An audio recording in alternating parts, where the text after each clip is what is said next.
18 months later, I'm finally ready to tell this story. The day my family changed forever. It's about betrayal, neglect, and the small measure of justice that followed. My name is Megan. I'm 34 and a single mother to an incredible little girl, Olivia. She's 10 now, but when this happened, she had just turned 8. Olivia's father left when she was 2. And since then, the two of us built our lives alone. 2 years ago, I was working long shifts as a nurse at the local hospital. 12-hour days that sometimes stretched even longer when we were short-staffed. Childcare was expensive, so my mother, Catherine, offered to watch Olivia during my shifts. At the time, she lived in the large 4-bedroom home she'd inherited from my grandmother. My sister Hannah also moved in with her 2 children, Tyler 9 and Madison 7, after her divorce. On paper, it sounded ideal, cousins nearby and grandmother to help. I didn't know it would become a nightmare for my child. At first, the changes were subtle. Olivia started coming home quieter than usual. When I asked about her day, she'd shrug and say it was fine. Then she began having nightmares, and would cling to me when I mentioned going to Grandma's. "Do I have to go to Grandma's tomorrow?" she'd ask, looking scared.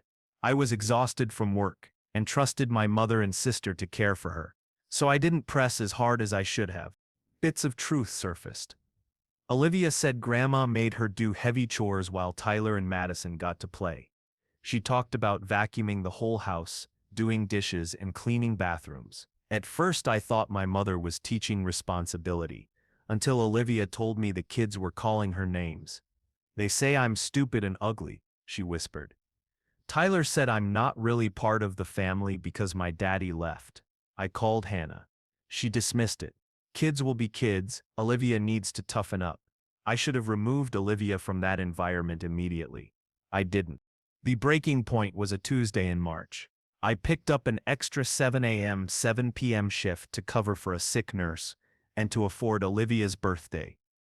I dropped her off at 6:30 a.m., gave her a long hug, and told her to be good for Grandma.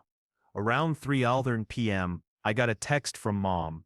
"Olivia's fine, don't worry about calling." At 6 p.m., I tried to call, no answer, and texted, no reply.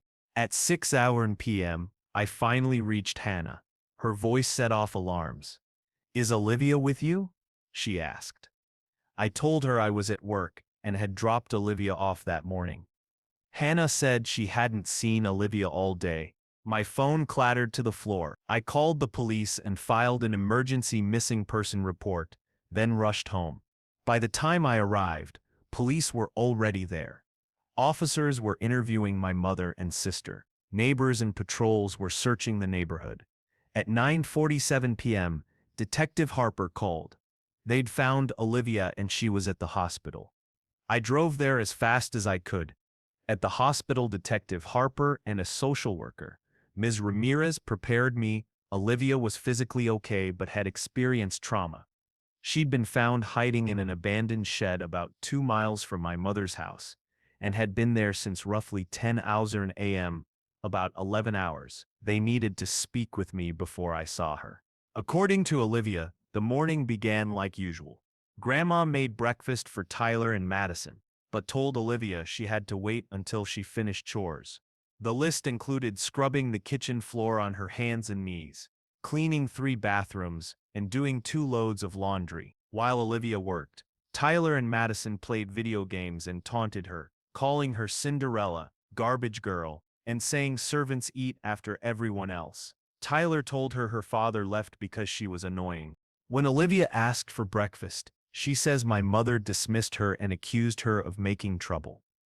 The situation escalated when Olivia refused to clean the garage or move heavy boxes she couldn't lift. Mom allegedly yelled, "Lazy children don't deserve shelter," grabbed Olivia by the arm, pushed her outside, and locked the door. Tyler and Madison watched and laughed. Olivia knocked and begged to be let in. No one opened the door. Afraid and hungry, she eventually walked away and hid in the shed she knew from previous walks. Seeing my daughter in that hospital bed was devastating. Her clothes, dirty and torn, were in a bag. She had scratches from squeezing into the shed and looked hollow, exhausted. When she saw me, she whispered, "Mommy, I'm sorry. I was bad. I held her and told her she did nothing wrong. The doctor said she was dehydrated with minor cuts and bruises. The psychological harm, however, was substantial. Child Protective Services opened an investigation. I called a family lawyer, David Kim, and a child psychologist, Dr. Jennifer Williams. Olivia began therapy right away.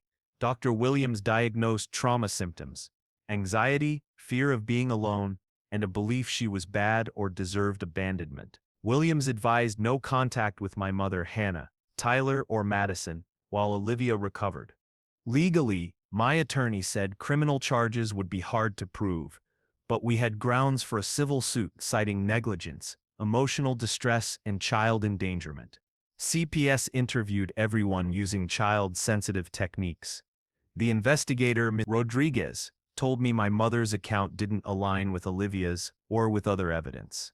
The chores listed were not age-appropriate for an 8-year-old, and the pattern appeared to have been ongoing for months. Tyler and Madison, interviewed separately, admitted Olivia was always given more chores and that teasing was encouraged. Hannah claimed she didn't realize the extent of it. CPS required parenting classes and anger management for my mother and sister, and issued a protection order preventing unsupervised contact between my mother and Olivia. The CPS report turned up more disturbing details. A former babysitter, Mrs. Garcia, had previously told investigators Olivia complained about being tired from cleaning. Olivia's teacher, Miss Johnson, reported behavioral and academic decline, falling asleep in class, lower grades, withdrawal, and signs she was often hungry.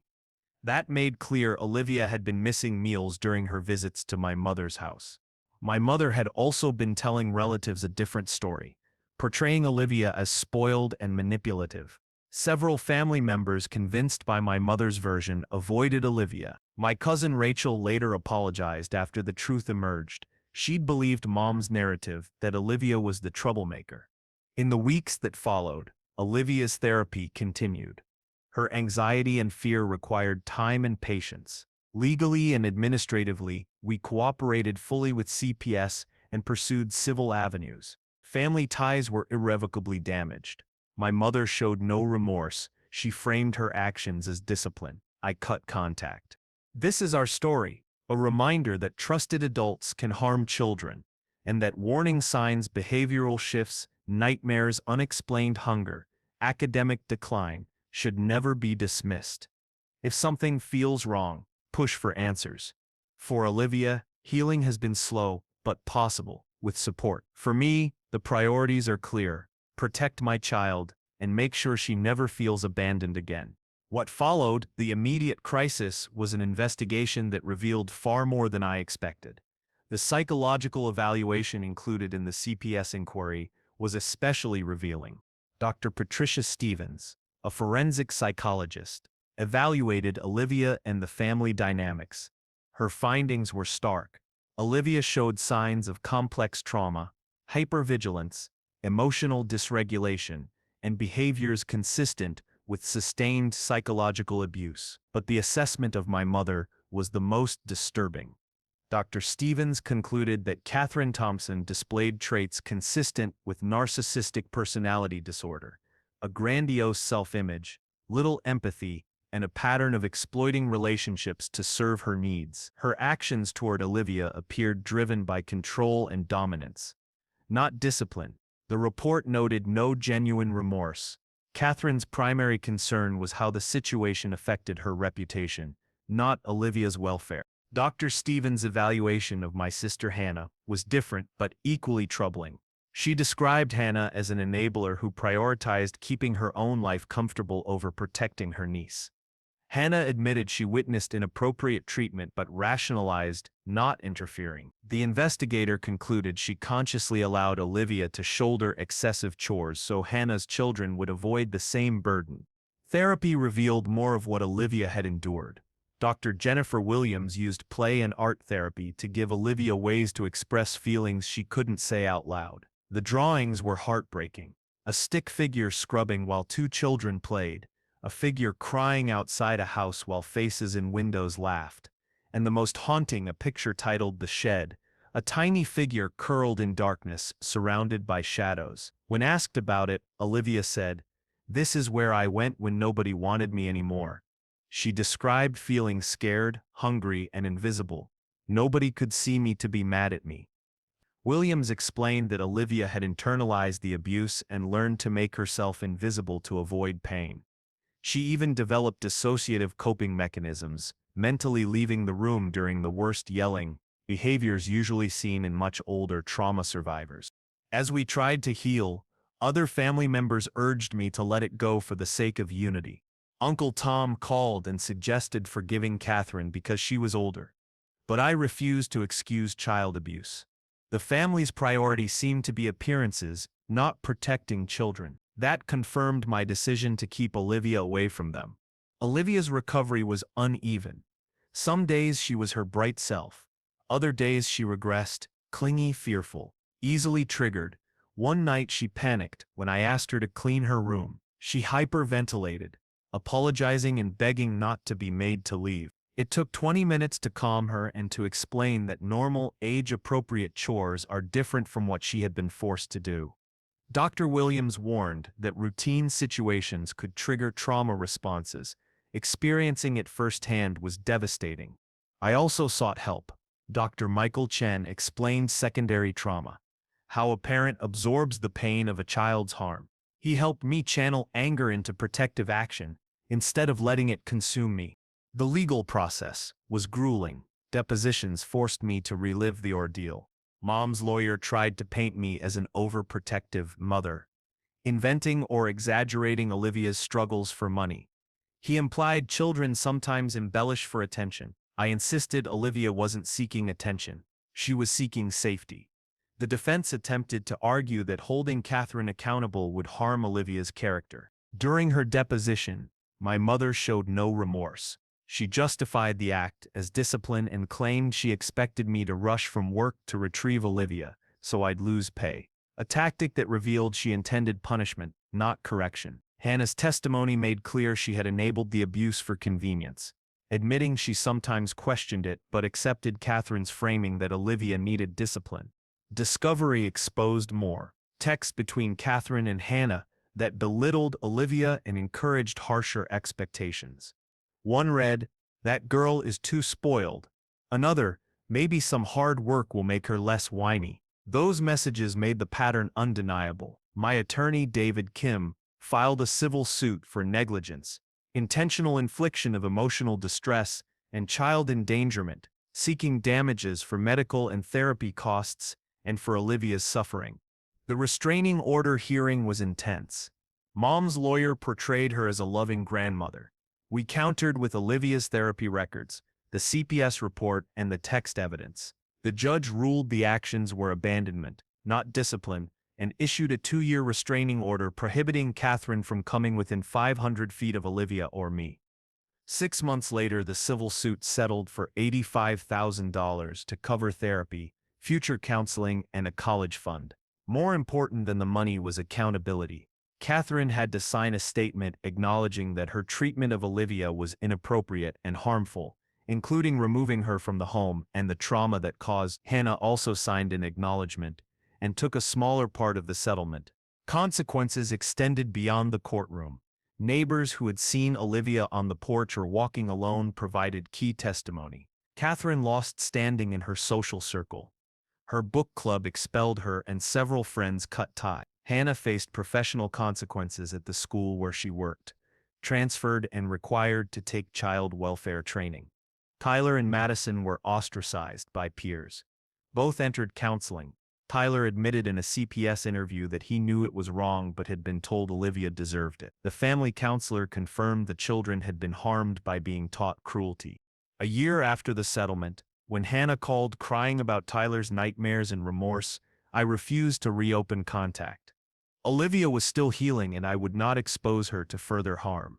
I blocked Hannah's number. Family is defined by protection, not blood alone. Allowing abused children back into the environment that hurt them was not an option. Olivia is 10 now, and doing much better. She is in less frequent therapy, has friends, joined a soccer team, and is rebuilding her confidence.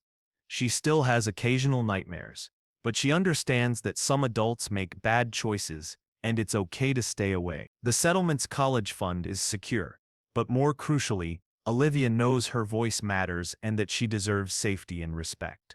Catherine's and Hannah's lives grew more isolated after their choices. I feel complicated emotions, sometimes pity, mostly relief that Olivia is safe. They chose cruelty over compassion and convenience over protection. When someone suggested I forgive for family unity, I explained that family protects the vulnerable.